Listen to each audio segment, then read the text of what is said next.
Party పరంగా BC సోదరులకి 42% రిజర్వేషన్లో ఏది సీట్లు అలాట్ చేస్తూ మొదట గ్రామ పంచాయతీ ఎన్నికలు నిర్వహించాలని ఈరోజు కేబినెట్ నిర్ణయించడం జరిగింది. మిగిలిన ఎంపీటీసీలు, జెడ్పీటీసీలు, అదే రకంగా మున్సిపల్ కార్పొరేషన్లు అన్నీ కూడా కోర్టులో ఒక కంక్లూజన్ వచ్చిన తర్వాతనే వాటిని నిర్ణయం తీసుకోవాలని కూడా ఈరోజు రాష్ట్ర కేబినెట్ లో సుదీర్ఘంగా చర్చించిన తర్వాత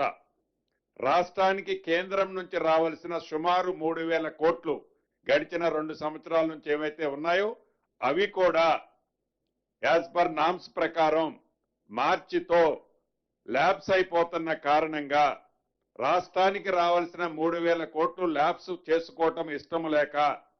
స్థానిక సంస్థలు ఓన్లీ గ్రామ పంచాయతీ ఎన్నికలు పెట్టాలని ఈరోజు కేబినెట్ నిర్ణయించడం